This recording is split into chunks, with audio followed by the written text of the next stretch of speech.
Good morning बच्चों। कैसे हो आप सब। आशा करती हूँ कि आप सभी स्वस्थ होंगे। बच्चों, आज हम हमारे हिंदी पाठ्य पुस्तक वसंत भाग 2 का पाठ नंबर 6 पढ़ेंगे।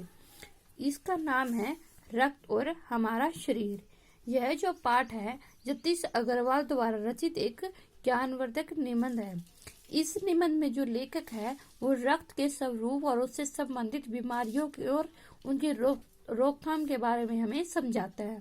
तो चलिए शुरू करते हैं हम हमारा निबंध रक्त और हमारा शरीर। दिव्या अनिल की छोटी बहन है। यूं तो वह शुरू से ही कमजोर है, लेकिन इधर कुछ दिनों में उसे हर समय थकान महसूस होती रहती है।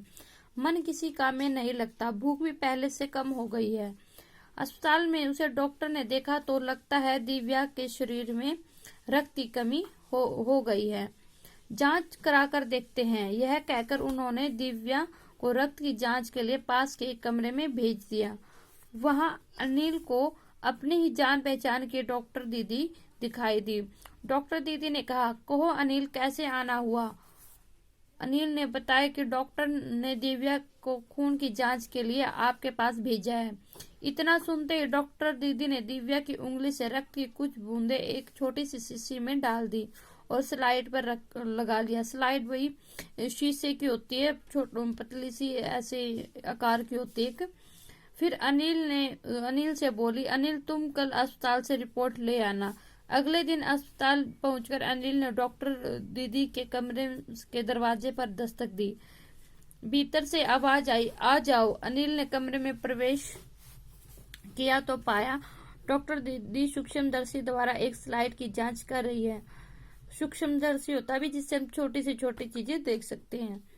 दीदी के इशारे से वह पास रखी एक कुर्सी पर बैठ गया। स्लाइड की जांच पूरी होने पर डॉक्टर दीदी ने साबुन से हाथ धोए और तौलिए से पोंछती हुई बोली, अनिल, दिव्या को एनीमिया है।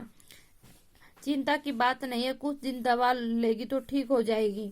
अनिल के मन में जिज्ञासा हुई, यानी उसके मन में जानने की इच्छा हुई। वह बोला, दीदी एक सवाल पूछूं। हाँ हाँ, क्यों नहीं, डॉक्टर दीदी ने कहा। एनीमिया से आपका क्या मतलब है दीदी, उससे पूछा। यह जानने के लिए तुम्हें रक्त के बारे में जानना होगा, डॉक्टर दीदी ने कहा।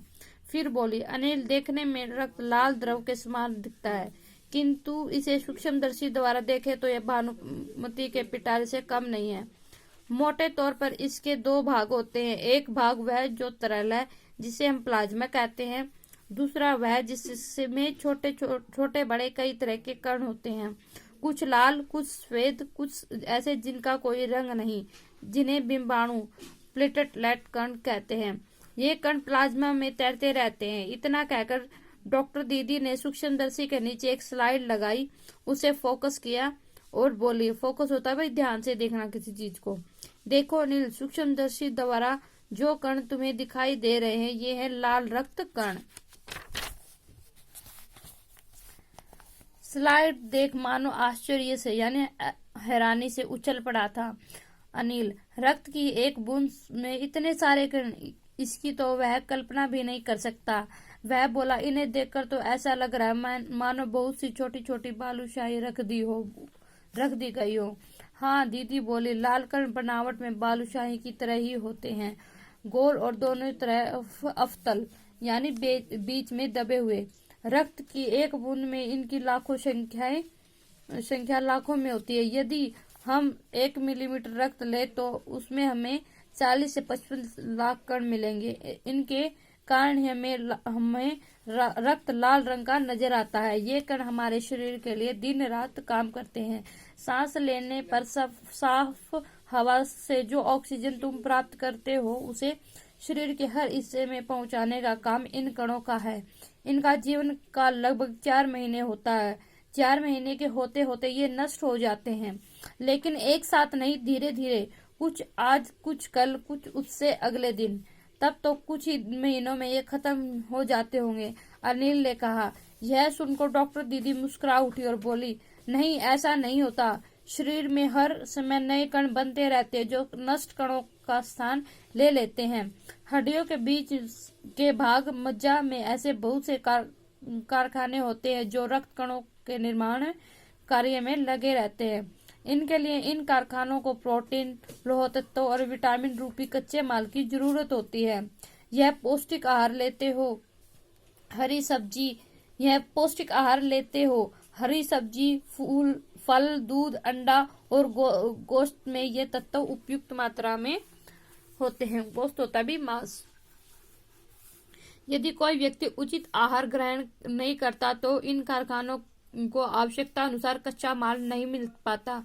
नतीजा यह होता है कि रक्त कण बन नहीं पाते, रक्त में इनकी कमी हो जाती है, लाल कणों की। इसी कमी को एनीमिया कहते हैं। तो क्या संतुलित आहार लेने मात्र से हम एनीमिया से बचे रह सकते हैं? अनिल ने सवाल किया। दीदी बोली, हाँ, यह कहना काफी हद तक सही होगा। जो तो एनीमिया बहुत से कारणों से हो सकता है, किंतु हमारे देश में इसका सबसे बड़ा कारण पौष्टिक आहार की कमी है। इसके अलावा इस रोग का एक और बड़ा कारण है पेट में कीड़ों का हो जाना। ये कीड़े प्राय दूषित जल यानी कि गंदा जल और खाद्य पदार्थों द्वारा हमारे शरीर में प्रवेश करते हैं। अतः इनसे बचने के लिए यह आवश्यक है कि हमें पूरी सफाई से बनाए गए खाद्य पदार्थ ही ग्रहण करें। भोजन करने से पूर्व अच्छी तरह से हाथ धो ले और साफ पानी ही पिए। और हाँ अनिल, एक किस्म के कीड़े भी हैं, किस्म दो प्रकार, जिनके अंडे जमीन की ऊपरी सतह में पाए जाते हैं। इन अंडों से उत्पन्न हुए लार्वे त्वचा के रास्ते शरीर में प्रवेश कर आंतों में अपना घर बना लेते। इनसे बचने का सहज उपाय है कि शौच के लिए हमें शौचालय का ही प्रयोग करें और इधर उधर नंगे पैर न घूमें। दीदी, यह तो बहुत ही महत्वपूर्ण बात बताई आपने, अनिल बोला। वह पल भर सोच में डूबा रहा, यानी कि पल भर यानी थोड़ी देर। फिर बोला, आपने बताया था कि रक्त में सफेद कण और बिंबाणु भी होते हैं, शरीर में उनका क्या काम है? आगे की जो ये हमारी निबंध है उसको हम कल पढ़ेंगे। आज के लिए आपको इतना इसको रिवाइज करना है। धन्यवाद।